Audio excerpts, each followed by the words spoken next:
Convido a todos que trouxeram suas Bíblias, que a abram comigo no Evangelho segundo a narrativa de João, no seu capítulo 19,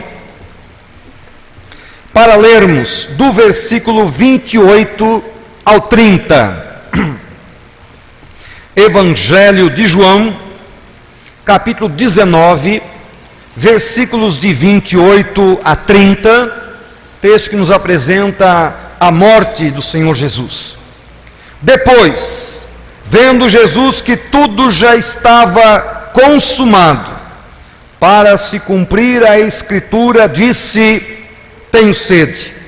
Estava ali um vaso cheio de vinagre. Embeberam de vinagre uma esponja e, fixando-a num caniço de sopo, a chegaram à boca. Quando, pois, Jesus tomou o vinagre, disse: está consumado.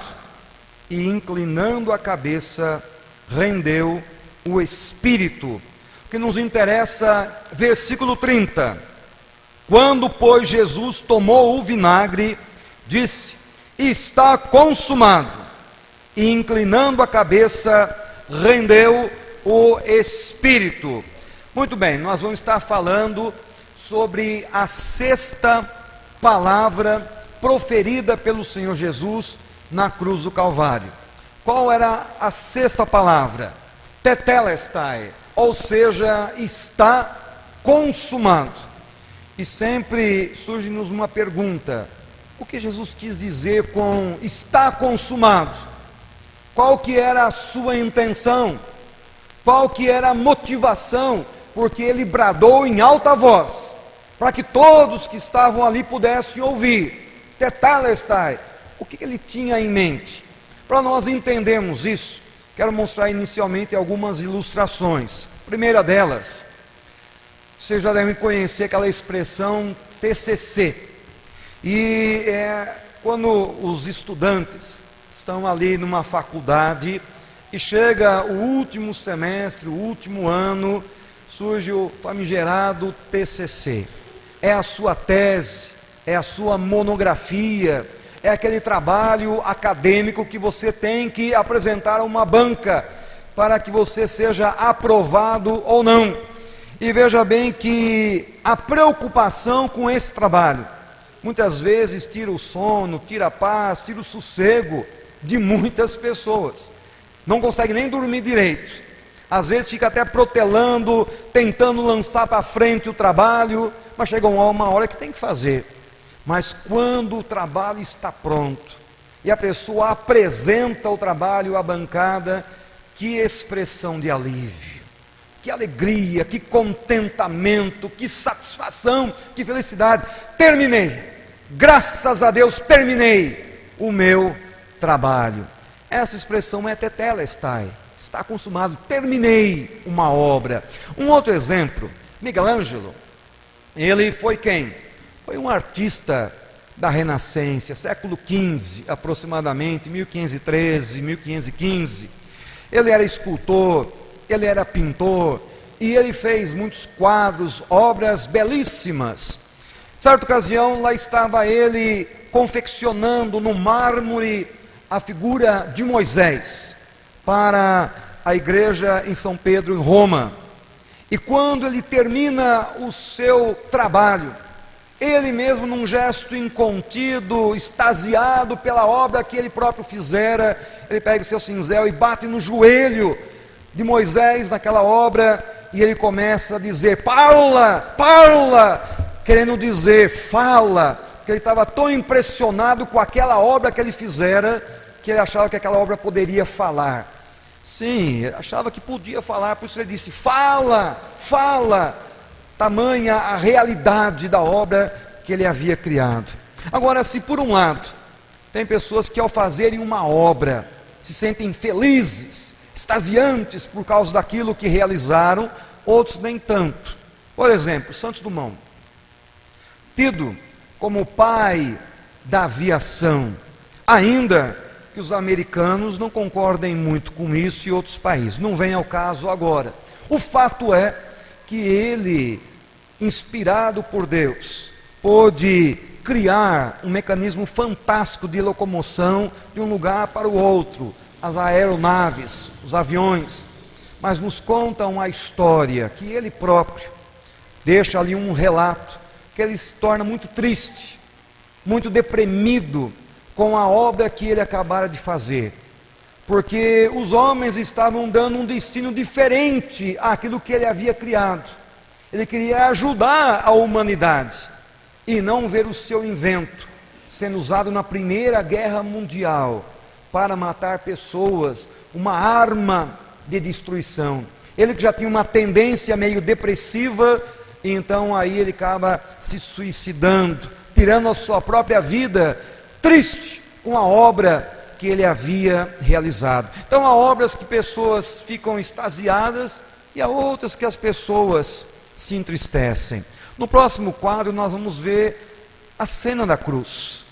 Jesus estava ali crucificado, havia 2 salteadores ao seu lado, os discípulos praticamente o abandonaram, a não ser João e poucas mulheres, todos os demais haviam fugido.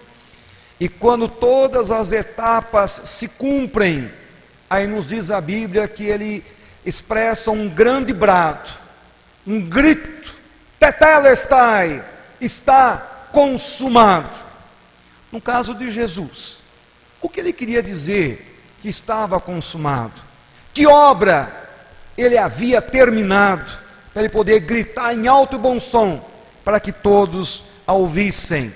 Então nós vamos ver algumas explicações. Primeira delas, pode colocar ali, esta palavra, tetelestai, ela tem vários significados. Eu quero comentar com você nessa noite sobre 3. O primeiro significado é uma missão. Alguém lhe conferiu uma missão, e essa missão foi executada na sua plenitude. Ela foi terminada cabalmente. Não importa se é um pai que está dizendo ao filho: olha filho, faça-me isto, e depois a tarefa é executada, o filho volta ao pai e diz: pai, aquilo que o senhor me mandou fazer, eu executei, a obra está pronta, tetelestai. Ou então poderia dizer um servo, um seu senhor lhe manda fazer um determinado trabalho, e após obra terminada, aquele servo retorna ao seu senhor, todo feliz, dizendo: olha, terminei a tarefa, missão cumprida. Se essa palavra traz em primeiro lugar o sentido de uma missão executada, cumprida, nossa pergunta é: qual foi a tarefa que Jesus estava dizendo ao Pai que ele havia cumprido aqui na terra? Qual foi a missão que o Pai lhe dera para que ele aqui executasse? Em primeiro lugar, pode colocar lá uma passagem, em Marcos 1,38, nós lemos: Jesus, porém, lhes disse: vamos a outros lugares, às povoações vizinhas, a fim de que eu pregue também ali, pois para isso é que eu vim. Por que ele veio? Por que o Pai o enviou? Para que ele pregasse em vários lugares, em várias aldeias, em toda a vizinhança, em toda aquela população, pregasse as boas novas de salvação, o reino de Deus que estava chegando, a possibilidade do homem ter acesso ao céu. Que mais? Pode colocar outra passagem. Nos diz o texto lá em Lucas, que certa ocasião Jesus entra no templo, ele vai à frente, abre as escrituras no livro do profeta Isaías, e ele diz: o Espírito do Senhor está sobre mim, pelo que me ungiu para evangelizar os pobres, enviou-me para proclamar libertação aos cativos e restauração da vista aos cegos, para pôr em liberdade os oprimidos e apregoar o ano aceitável do Senhor. E aí ele fecha as escrituras e diz: hoje se cumpriu essa escritura. Por quê? Porque ele havia vindo a este mundo com uma missão. A missão era evangelizar os pobres de espírito, aquelas pessoas que reconheciam que não tinham condição nenhuma de se salvar por conta própria. Ele veio exatamente para proclamar libertação, porque quando o Filho vos libertar, verdadeiramente sereis livres. Ele veio para nos colocar em liberdade. Se nós somos escravos do pecado, Ele veio para nos libertar. O pecado não mais nos escravizará. E Ele disse: eu vim para isso. E na cruz Ele estava dizendo: Pai, a missão que me deste, eu a cumpri. Eu anunciei as boas novas. E com a minha vida, eu estava transformando a vida de muitas pessoas. A obra foi consumada. O que mais que Ele estava dizendo? O ladrão vem somente para roubar, matar, destruir. Eu vim para que tenham vida e a tenham em abundância. Porque estava dizendo que quando ele olhava para as pessoas, ele percebia que muitas estavam vivendo, mas vivendo cabisbaixas, muito aquém da vida que Deus queria que cada uma delas tivesse. Por isso ele dizia: eu vim para que elas tenham vida com um propósito, uma vida com substância, com conteúdo, uma vida que satisfaz, que preenche as expectativas. E ele diz que ele não veio para servir, pelo contrário, tal como o Filho do Homem, que não veio para ser servido, mas ele veio para servir, ele veio para dar a sua vida em resgate de muitos. Ou seja, ele estava explicando que ele veio para tirar a venda dos olhos das pessoas. Ele veio para transformar o coração daquelas pessoas. E ele sabia que só poderia fazer isso quando ele desse a sua própria vida em resgate de muitos. Porque ninguém pode chegar ao céu a não ser através dele, através da sua vida, através da sua morte. Então era isso que ele estava dizendo lá na cruz: a missão que me destes, eu a completei. Pois o Filho do Homem não veio para destruir as almas dos homens, ao contrário, ele veio para salvá-las. Ele te ama, e o amor que Deus tem para com você é um amor eterno, é um amor que ultrapassa gerações, porque antes que o mundo fosse criado, antes da fundação do mundo, Ele já te amava. Você já estava nos planos excelsos do Senhor.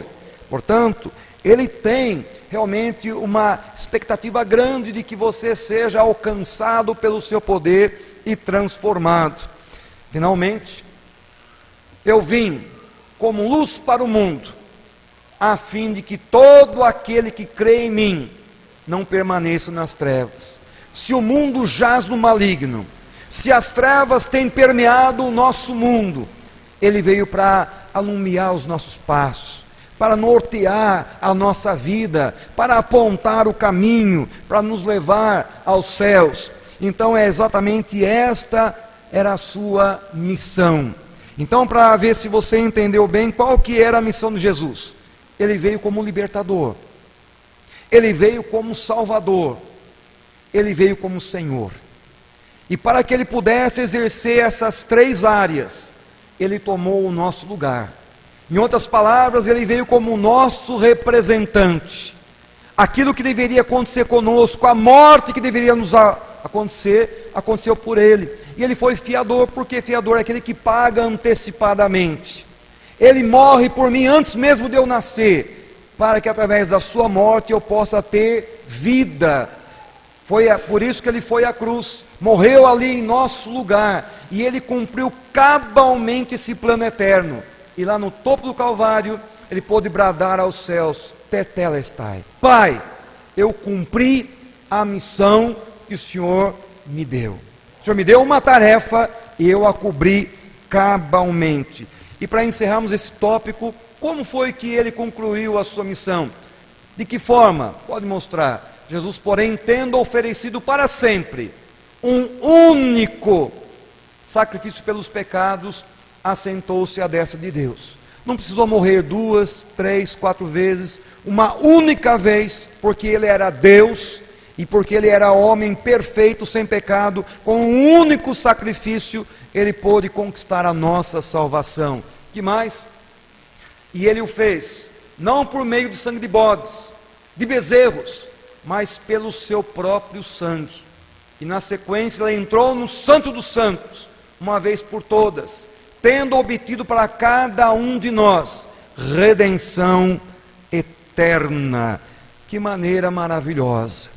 Então, concluindo esse ponto aqui, o que foi que Jesus Cristo veio fazer? Ele veio cumprir uma missão, mas Ele não apenas concluiu uma missão, mas Ele concluiu da maneira mais completa, mais cabal, plena, perfeita, que foi a sua obra redentora ali na cruz. E se ele fez de uma maneira completa, perfeita, nem eu, nem você precisamos fazer absolutamente nada para sermos salvos. Basta tê-lo no nosso coração. Porque aquilo que nem eu e nem você conseguimos fazer, ele já fez por nós. Ele nos representou, ele morreu em nosso lugar. Então, quando ele disse está consumado, o que ele queria dizer? Que ele cumpriu uma missão que o Pai lhe dera. Que mais? Em segundo lugar, além de uma missão cumprida, havia também um segundo significado para a palavra tetelestai. O segundo significado é resgate definitivo. Pastor, o que significa isso? Veja bem que entre as pessoas, muitas vezes você tem aquelas transações comerciais, financeiras, e você às vezes pode contrair alguma dívida. E essa dívida, depois de executada, você vai ter que mais cedo ou mais tarde pagá-la, para que ela fique quitada. É exatamente isso que ele fez. Quitação de uma dívida. Que dívida? Dívida que eu e você tínhamos com Deus. Nós tínhamos uma dívida imensa, uma dívida impagável, e ele quita, ele paga aquela última parcela daquele boleto, e agora não existe mais nenhuma parcela pendente. Pelo contrário, você pode até mesmo resgatar aquela nota promissória. Para os novos de hoje, nota promissória talvez seja um termo até desconhecido, mas algumas pessoas um pouquinho mais maduras sabem que esta era uma maneira muito prática no passado. Você ia fazer uma compra numa loja, em algum lugar, você assinava uma nota promissória, e você ficava dependendo de quitar toda a sua dívida para você resgatar aquela nota promissória, e depois que você pagava a última parcela, com alegria e com alívio, você pegava a nota promissória, você não deve mais nada, você podia até rasgá-la, jogar fora, porque ninguém poderia cobrar absolutamente nada de você. É isso que Jesus Cristo fez. Ele não apenas veio apresentar o caminho, o reino, e nos ofereceu uma vida completa, mas além dele nos oferecer, ele pega a nossa dívida e ele a paga, e ele coloca lá um carimbo, pago pelo sangue de Jesus. O próximo item nos mostra o seguinte: qual que é a nossa situação? A nossa situação é exatamente essa perante Deus. Há uma parábola na Bíblia do credor incompassivo, e aí nos mostra, tenho apenas uma cena que eu coloquei, que ele resolve acertar contas com as pessoas que lhe deviam, e chegando o primeiro a acertar contas, ele lhe diz que não tinha como pagar, mas que o rei fosse clemente, que o rei desse um tempo, desse um prazo, que ele tudo pagaria. Só que aquele rei, percebendo que não tendo ele, porém, com o que pagar, porque ele achava que poderia pagar, mas a dívida que ele tinha era incalculável, era imensurável, jamais ele conseguiria pagar. Portanto, ele achava que sim, mas não tendo com o que pagar, aquele rei resolve perdoá-lo. Então aquela dívida impagável foi perdoada. Assim Jesus estava dizendo lá na cruz. Ele não apenas veio mostrar o caminho, mas ele veio quitar a nossa dívida. Todos nós temos uma dívida para com Deus, e essa dívida pesa sobre nós, e não temos como pagá-la. Por isso, pode colocar aí do lado, nós somos o quê? Devedores insolventes. Ou seja, nós temos uma dívida, e essa dívida que nós temos para com Deus, ela está muito acima das nossas possibilidades. Não tem nada que eu, que você possamos fazer para quitar essa dívida. Somos devedores insolventes. E a Bíblia diz que a nossa dívida para com Deus, ela recebe vários nomes. Um deles, e o principal, é pecado, e o pecado é tido como dívida. É você errar o alvo, É Deus ter planejado algo para a sua vida e você não atingir aquele padrão. É você viver muito aquém do padrão que Deus estabeleceu para você. É você escorregar, é você cruzar a linha do limite onde Deus tinha dito, não vá para lá, e você acaba ultrapassando a linha. Então é uma dívida que você tem para com Deus.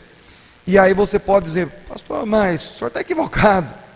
Eu não sinto que eu tenho dívida nenhuma com Deus. Eu não acho que eu tenho dívida nenhuma com Deus. Eu vivo uma vida boa. Só que você achar ou não altera o fato. Você sentir que tem dívida ou não altera o fato. Porque isso a Bíblia diz que é aos olhos de Deus. Aos seus olhos, talvez você não sinta que tenha dívida, mas ela existe aos olhos de Deus. Você diz, mas eu não acho que eu tenho dívida nenhuma. Mas você achando ou não, Deus diz, aos meus olhos, você tem dívida comigo. E qual é a dívida que nós temos para com Deus?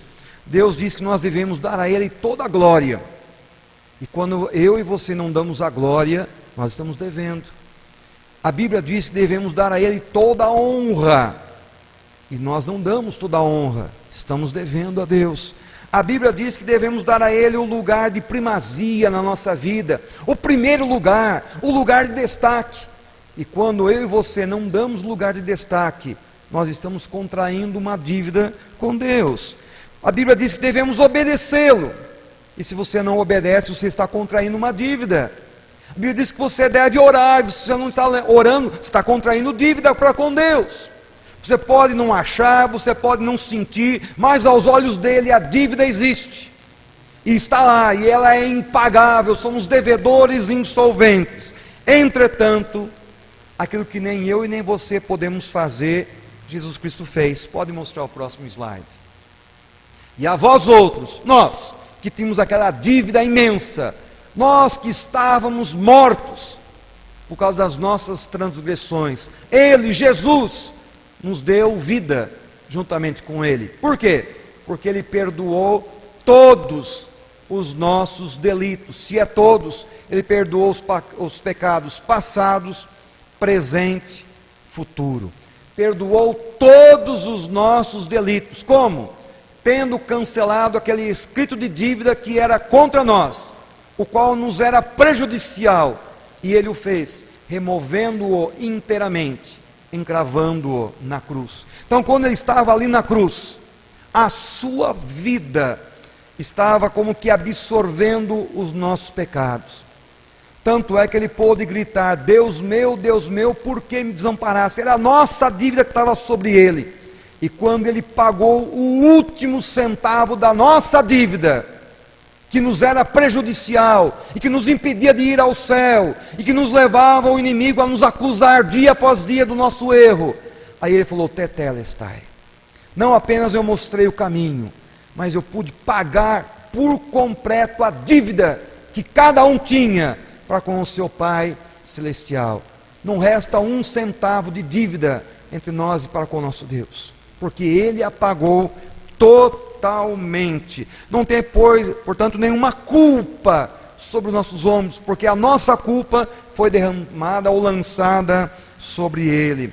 Portanto, diante de Deus, nós temos agora um crédito favorável, temos um crédito a nosso favor, que é a própria vida do Divino Mestre. Então Ele é o nosso advogado, Ele é o nosso intercessor, Ele é nosso juiz, Ele é tudo.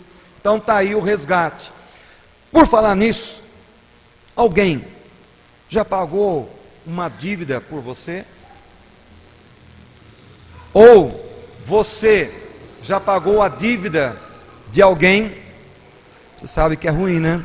Quando você se torna fiador de alguém, e alguém contraiu uma dívida, e aquela dívida não foi paga, você como fiador que não tem nada a ver com a história, tem que ir lá e pagar, quitar aquela dívida, porque você assinou, você se tornou um fiador. Como é ruim, pois foi exatamente isso que Jesus Cristo fez. Ele não tinha dívida nenhuma, mas Ele pagou a nossa dívida, porque Ele se tornou o nosso fiador. Ele morre em nosso lugar, E ao fazê-lo, então, ele tem esse pleno controle. Pode colocar aqui para terminar. Então ele pagou a nossa dívida. Ele quitou o nosso débito.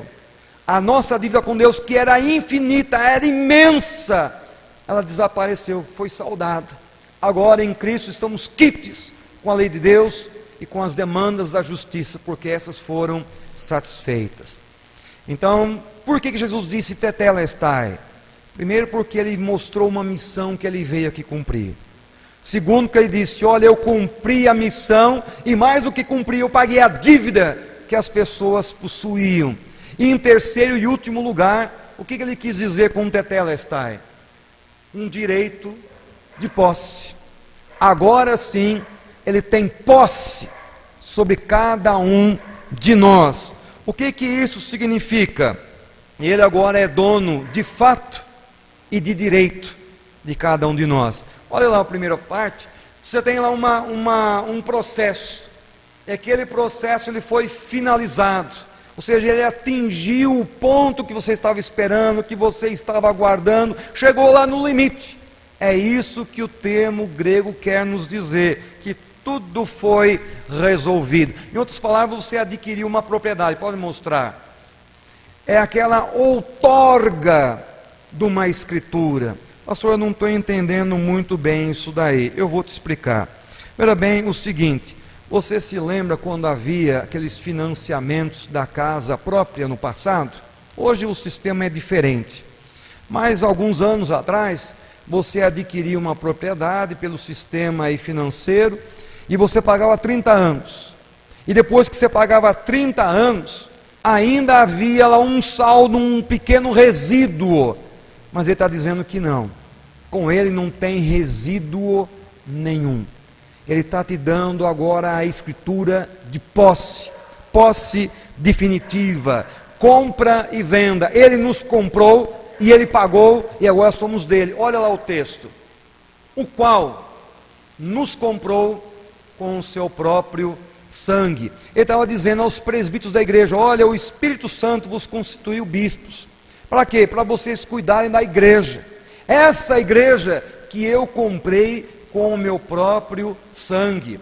E ele diz: olha, vocês foram comprados por preço, em um alto preço. Portanto, glorificai a Deus com o vosso corpo, com a vossa vida, porque agora você pertence a Ele.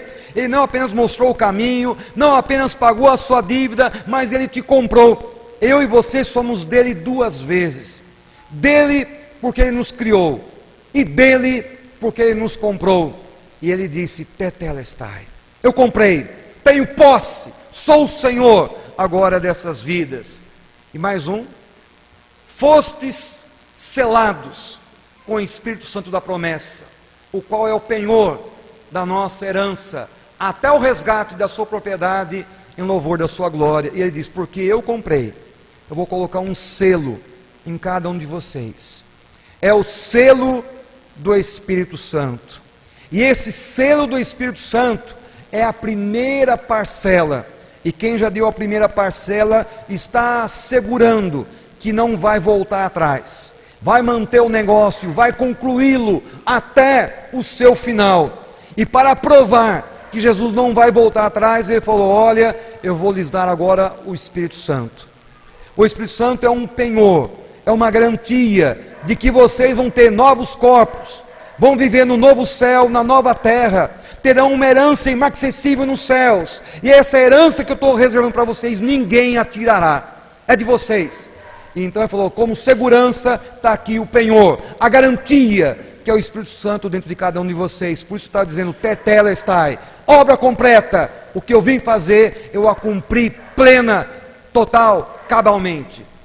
Quando Cristo bradou na cruz: está consumado, Ele estava nos entregando um certificado, ou seja, uma garantia, a escritura registrada da nossa posse do quê? De uma herança eterna, incorruptível e gloriosa nos céus. Olha que coisa bendita, maravilhosa. Finalmente, do lado de lá, Cristo nos comprou com o seu sangue. Ele nos abriu um novo e vivo caminho, e agora podemos chegar ao Pai. Ele entrou no céu como nosso precursor, e Ele é a porta do céu. e é Ele quem vai nos galardoar, é Ele quem vai nos dar todas essas bênçãos de que nós precisamos. Então, concluindo, qual é o significado de tetelestai? É quando você tem uma missão, e Ele foi enviado dos céus aqui com uma missão e Ele a cumpriu. Ele pagou uma enorme dívida que nós tínhamos para com Deus, e Ele nos comprou, e agora nós somos propriedade exclusiva de Deus. Concluindo, 3 ideias para você pensar. Primeiro, eu e você, nós não conquistamos, nem compramos a salvação. Por quê? Porque a obra de salvação está completa. Tudo que precisava ser feito, Jesus Cristo já fez. Não tem nada que eu possa fazer para completar a salvação. Ela é um presente de Deus. Eu só posso receber. Eu não tenho nada que eu faça para merecer ou para conquistar. Eu só posso receber. Agora, há pessoas que não entendem assim e querem fazer algum sacrifício a mais. Mas todo e qualquer sacrifício é inútil. Você não vai conseguir obter nenhum mérito com isso. Só para vocês entenderem, aqui no Ceará, se eu não me engano, um povoado, um determinado lugar ali, chamado Barbalha. E nesse lugar existem os penitentes de Barbalha. Quem são os penitentes de Barbalha? São pessoas que saem às ruas, principalmente nessa época chamada Semana Santa, e eles saem com pequenos chicotes ou algo parecido, e eles ficam se batendo nas costas, e eles batem com veemência, 1, 2, 3, 4 vezes, muitas vezes, até sangrar. E um deles estava sendo entrevistado. Por que fazia isso? E a resposta do entrevistado foi a seguinte: se Jesus já fez tanto por mim, eu acho que eu preciso fazer alguma coisa por Ele. Sim, está equivocado esse pensamento. Para a salvação, qualquer sacrifício é inútil, porque a obra já está completa. A salvação é um presente. Não há nada que eu ou você possamos fazer. Ou seja, e se eu viver uma vida santa, e se eu ser muito legalista, e se eu guardar datas, dias, locais, viver com regras, com preceitos, nada que você faça pode te salvar. Isso daí é bom, é útil, mas isso não salva. Ele já conquistou a salvação por você. Então apenas louve e engrandeça o nome do Senhor. Segundo lugar, não há dívida remanescente. Tudo foi pago. E como tal podemos viver em paz e em alegria. É aquilo que eu comentei da casa própria, já não há nenhum resíduo, não há nada pendente, Ele pagou tudo completamente. Mas para que você entenda, eu quero colocar um personagem aqui histórico, Martinho Lutero. E Martinho Lutero foi uma pessoa singular. Por quê? Porque ele, na sua vida de consagração a Deus, ele comenta lá nos seus dados biográficos alguns embates espirituais que ele travou. E o interessante é que ele levava isso tão a sério, essa vida espiritual e as tentações que Satanás lança sobre o ser humano, que parecia que ele estava visualizando o próprio Satanás ali pelos diálogos que ele comenta. Tanto é que quando você começa a ler a sua biografia, tem uma ocasião lá que ele, se sentindo tentado, pressionado pelo inimigo, ele chegou a dizer: olha, diabo, vai dormir, porque o dia já está amanhecendo e a hora das trevas já passou, pode dormir, vai dormir. Numa outra ocasião, diz o biógrafo, que ele começa a sentir-se mais uma vez pressionado pelo diabo. E o diabo começa a trazer na sua mente: olha, você é um pecador, você errou nisso, você pecou naquilo outro. E ele, entabulando aquela conversa com o diabo, falou: você esqueceu, tem mais esse pecado, tem mais aquele outro pecado, você se esqueceu desse pecado. Só que uma coisa: o sangue de Jesus já me lavou e me purificou de todos eles, portanto não me acuse mais, pode sair, vai embora. É assim. Veja bem que Satanás, ele é mestre. mestre em te enganar, mestre em colocar na sua mente que você é um pecador, que você é um devedor a Deus, dizendo que você fez nisso ou naquilo outro, mesmo quando ninguém estava sabendo. Ele é mestre, ele é um enganador por excelência. Ele vai dizer: olha, você não é digno de estar na casa de Deus, você não pode estar aqui participando da ceia, ou disso, daquilo outro, porque você é um pecador. Mas lembre-se que Jesus perdoou todos os nossos pecados, passados, presente, futuro, todos. E o inimigo não pode ter acesso, não há nenhuma dívida remanescente, porque ela foi totalmente quitada. Ainda que ele seja o acusador, não deixe que ele te derrote nesse aspecto. E finalmente, para terminarmos, pertencemos ao Senhor, dele somos, na vida e na morte, e como resultado devemos glorificar a Cristo com os nossos corpos. Tudo que nós temos não é nosso, é dele. A nossa mente é dele, as nossas emoções são dele, os nossos alvos são do Senhor, os nossos projetos de vida, o nosso tempo, a nossa família, tudo que temos, na verdade não é nosso, somos só administradores, somos dele. E o que ele deseja é que nós estejamos com ele onde quer que ele esteja. Por isso que ele foi preparar-nos lugar para estarmos com ele. E você só pode dizer que realmente é salvo quando você entende essa verdade, que você não pertence a você mesmo, quando você descobre que você é dele, porque ele te comprou com o preço preciosíssimo do seu sangue, que ali na cruz foi derramado. Ele veio para cumprir uma missão, que é mostrar aos seres humanos que há um caminho que nos leva ao céu. Mas o ser humano não podia chegar porque havia uma dívida. Ele quitou essa dívida. Se ficasse apenas nisso, nós saberíamos o caminho e não tínhamos dívida, mas não iríamos ao céu. Mas Ele nos compra e diz: você tem livre acesso, você tem um lugar comigo. E quando Ele completou aquilo, Ele disse: tetelestai, obra cumprida. Deus seja, pois, glorificado. Irmãos, eu não sei como está o seu coração, eu só quero te dizer que você é alguém muito importante para Deus. Basta você pensar em tudo isso que Jesus Cristo fez para a tua salvação. Eu quero orar por você nesse instante, porque às vezes o inimigo está lançando aí na sua mente, no coração, de que você não é digno, ou que Deus não te ama, tentando colocar dúvidas, ou mesmo você, quem sabe, pensando em alguém que você conhece, ele vai colocar no seu coração: não adianta orar, não adianta clamar, que aquela pessoa nunca terá a sua vida transformada. Tudo é possível ao que crê, nos diz o Evangelho. O teu filho pode ser resgatado das drogas, a tua filha pode ser salva da perdição. Você tem que crer que ele já fez a obra. Tetelestai, nós já fomos comprados, é só aguardarmos o tempo próprio para esse plano ser executado em nossas vidas. Então eu quero orar por você, ou quem sabe por alguém que Deus esteja colocando agora no seu coração. Vamos orar. Deus amado, Pai bendito, como é bom estarmos aqui em tua casa, ouvindo e entendendo, compreendendo esse plano bendito de salvação. Obrigado, Senhor, inicialmente, porque aquela dívida imensa que tínhamos, impagável, nada que fizéssemos poderia quitá-la. O Senhor quitou por nós.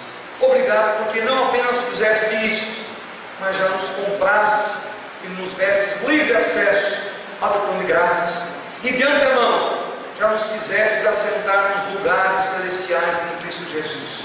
Obrigado que, como garantia, já tem nos dado o penhor do Espírito, o seu selo no nosso coração. Se porventura, meu Deus, aqui entre nós existir qualquer pessoa que ainda está em dúvida, que o inimigo ainda está assombrando, que nesta noite, meu Deus, haja salvação, que essas dúvidas desapareçam, e que no lugar apenas uma convicção, uma certeza inabalável de salvação. Deus, que haja esperança até para o mais vil pecador, porque teu maior desejo é conceder-nos bênçãos, e o Senhor já nos deu dessa bênção ao morrer na cruz, ao derramar ali o seu sangue. Portanto, para ti não existem impossíveis. Que essas vidas que estão agora sendo lembradas, filho, filha, algum parente, algum conhecido, que hoje ainda está longe, distante, nas trevas, sendo atacado e oprimido pelo inimigo das nossas almas, que hoje haja salvação. O Senhor tire essa venda dos olhos, o Senhor transforme esse coração, e que a pessoa possa voltar-se para ti, sã, salva, transformada para a tua honra e glória. Abençoe, ó Deus, a tua igreja, aviva em cada um de nós a memória, o desejo de celebrarmos ao Senhor dia após dia, até a tua volta gloriosa. Nós oramos e tudo desde já te agradecemos, em o nome do Senhor Jesus. Amém.